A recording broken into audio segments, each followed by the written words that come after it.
wherever you may be listening, live in Los Angeles. iHeartRadio, Fox Sports Radio, and FS1. What a great Sunday night. Tonight, Packers take on the 49ers. Green Bay a heavy favorite. Joy Taylor is joining me today. It is a Monday. We are packed this week. After our show, by the way, Brewers-Dodgers, the NLCS moves to Los Angeles. The series is split now. So we have great baseball after our show later today on FS1. I want to start spending about a minute and a half, 2 minutes on this. I played sports. I still work out every day. I almost find it like a responsibility to be marginally athletic because I'm covering athletes. And I think if you cover politics, you have to spend a lot of time in Washington, D.C. And if you're a stockbroker, you have to go to New York a couple times a year. I've always felt this. It's my job to be athletic, to run an occasional marathon, to work out, to feel the pain of an athlete. I don't want to look like I'm some guy, glasses, pocket protector, lecturing from the hill on how to be an athlete. I do think sometimes in the sports media, people who didn't play in sports sometimes don't get sports, and they overreact to stuff. I see that all the time in the media. Like, listen, man, the athletes get it. So last night, Tyreek Hill catches a touchdown, goes down, and New England fans pour beer on him and flip him off. I don't like it. If my son did it, I'd be furious. It's not my cup of tea. But I think the athletes in the NFL get it. People that sit in those first two rows, caveat emptor, buyer beware. They seek those tickets. This is the experience they want. And players on the road know when they score a touchdown and go into the end zone, fans are going to be all over them. You see this sometimes in international soccer. This is not golf. This is not tennis.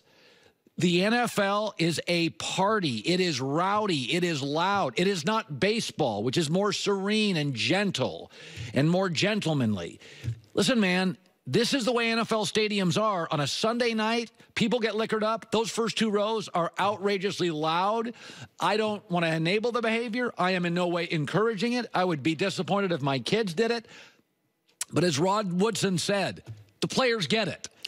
Yeah, I mean, I don't think that this is something that's exclusive to Boston, like I said. No, God, no. And I do think players get it, that you're going to be yelled at.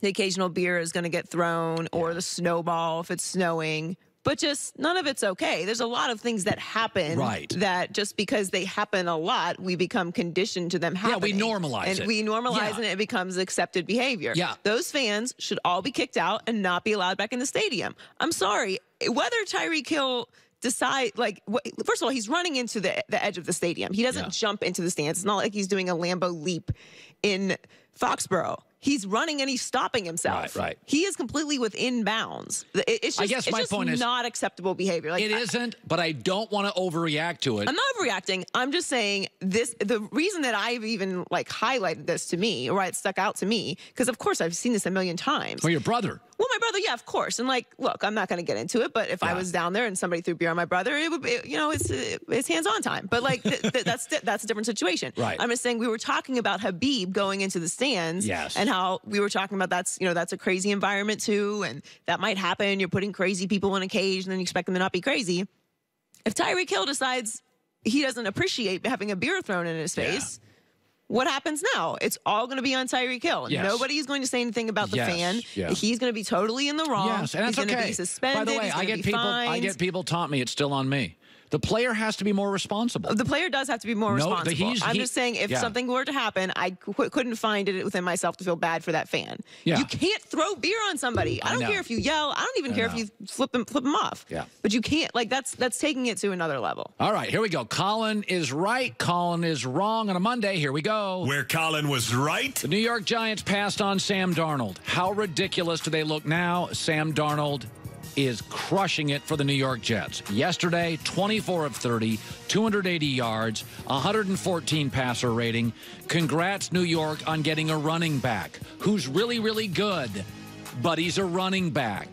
And there were 20 drafted, and half the league's star running backs seemingly are undrafted. Listen, Darnold has scored. The Jets' offense has scored over 40 twice and over 33 times in 6 games. And this is with an offensive line that Pro Football Focus rates as one of the bottom 5 in the league, with a bottom 5 wide receiving core, a bunch of marginal running backs, and a rookie tight end who's talented from Miami, but that's about it. You whiffed. You were afraid of offending the Manning family. How ridiculous do the New York Giants look today passing on Sam Darnold? Where Colin was wrong. My Blazing Five was terrible. I was lucky to be 2-3. First of all, I like the Colts, the Jags, and Cleveland. They all got killed. The games weren't even competitive. I was on the wrong side of all three of those games. Now I'm 58% for the year, which is, if I can end up there, I'll be very happy. The Browns' loss was inexplicable. They were playing an L.A. team flying out east for an early game. And I never liked that one. They were so incredibly Cleveland, this could be the game.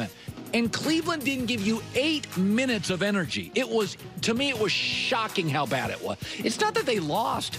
They didn't bring any energy. They lost very badly, but I still, I think people underestimate the Chargers. Yeah. All right. Where Colin was right. Oh, gosh. Jim Harbaugh, 6-1. Jim Harbaugh's pretty good. Michigan rolled Wisconsin. And, oh, by the way, their offensive line and their quarterback situation, which didn't look good at Notre Dame, it looks pretty good now. Can I give Harbaugh some credit here? You do realize that even though he knew he was going to play Wisconsin, he knew he had to go to Ohio State, he knew he had to go to Michigan State, he still was willing to schedule, Notre Dame on the road. Unlike Alabama, which won't play an out-of-conference road game against a legitimate team, Harbaugh, knowing his schedule years ago was brutal, was like, yeah, I'll go to Notre Dame still. The bottom line is Harbaugh's always been able to coach. They control their own fate. I don't know if they're a Final Four team, but they're certainly worthy of being in the discussion of a Final Four team, and they were reeling when he took the program over. Where Colin was wrong. Brock Osweiler threw for 380 yards against the Chicago Bears. And I watched that game as I picked my jaw up off the floor for 3 hours. First of all, it was just a beautiful mess. They're going to do a documentary about that game 10 years from now. It was a mess, and it was beautiful, and it was wild, and there were fumbles at the 1-inch line. But Osweiler was in control, did not get sacked, was confident, made a couple of incredibly important throws down the stretch. And I said on NFL Kickoff yesterday, I'm like, oh, this is going to be a nightmare. Brock Osweiler got a call in the morning, you're starting, and I thought played as well as he has played in the last couple of years. Tip of the cap to Brock Osweiler. Looked like a real NFL quarterback. Where Colin was right. We predicted Saxonville was a one-year story, that they wouldn't be great again, that this would not last. Is that Blake Bortles, sometimes he had an easier schedule, and Andrew Luck and Deshaun Watson got hurt in their division. The bottom line is they've been downhill since losing to New England. They've lost 3 of 4. They're literally pathetic on the road, and you can't tell me that any player in that locker room thinks Bortles is a franchise guy. In fact, you can't tell me any coach on that staff thinks Blake Bortles is getting us to the Super Bowl. I never bought into a team that gives itself a nickname, gets real loud and cocky. Their schedule was going to be harder. It was going to be a first-place schedule. And frankly, the AFC, as we predicted, was going to be a lot better this year. It is, and Saxonville is no more. Where Colin was wrong. Ed Orgeron, the coach at LSU, I mean, Joyce heard me say this. I never took him seriously as a head coach. I thought he was a great recruiter. I think Jimmy Johnson once told me he'd be one of the first guys he'd hire on his staff. Great guy, great recruiter, great family guy, but I never really took him seriously as a head coach. Well, they blew out Georgia, they've beaten Auburn, they beat Miami, and they've looked composed, they've looked organized. He bombed at Ole Miss, and he just didn't look the part. USC passed on him, but I got to be honest, when I watch LSU, it's not just that they're winning. They look good situationally. They look good and organized offensively. And Ed Orgeron has been terrific this year. Good enough to beat Alabama? I don't know. But they have beaten Georgia, Auburn, and Miami, and those are good teams, and they beat all of them. And that Georgia win was thoroughly impressive. Where Colin was right. John Gruden's 1-5, and the quarterback guru, Derek Carr has more picks than touchdowns. Listen, I got nothing but angry Raider fans when I said before the season, there are certain places in the world, Silicon Valley in the NFL, you can't take a decade off. You can't. It changes. It's too fluid. He's got the personnel wrong. They look like they quit at the end of that game. He can't get the quarterback right. Don't ask me how Cleveland lost to this team. I mean, they have some very talented offensive personnel, and that was embarrassing. And they're stuck with this 10-year contract. It better work. It has to work. But we kind of predicted it would be a dumpster fire, and that's what it's been so far. Where Colin was right. Once again, Andy Dalton shrunk in a big spot. He always shrinks in a big spot. No touchdown passes in the second half. Quarterback rating in the second half of 77. Once again, big brother Ben feels like he's toying with the little brother Andy. Dalton's fine, but it's kind of the Kirk Cousins thing. You're not making $20 million a year to beat Cleveland. They're paying you to beat Pittsburgh. And every time he gets into one of these games against the Steelers, no matter how well he's playing, he shrinks. And in the second half, Andy Dalton didn't make big throws. And Big Ben, like he's done throughout the history of this series, made all the big throws late to win it. Where Colin was wrong. Just when I gave up on Dak Prescott, he had his game of the year. It was Dak at his best. He ran, Zeke ran, and underneath stuff to Cole Beasley. His passer rating was 107.5. He looked incredibly confident. You could tell the coaching staff tweaked the game plan to make it more Dak-friendly and more about Dak running. He had 11 rushes, including 2. Probably would have had another one, but fumbled it, and it came back to him. In the end, you know, I'd pretty much bailed on Dak. I think this is the way Dak Prescott at his best plays, and you watched it. Where Colin was right. I bailed on Marcus Mariota about a year and a half ago. John Goulet, you were here. I said, listen, he's a nonverbal person at the most verbal position. You cannot keep blaming other people. I'm watching Sam Darnold chew it up, surrounded by a bunch of meh in New York. You can't have me wait 4 and 5 years. You can't. If I got to wait 4 years like Blake Bortles before you have the year, then you're not the guy.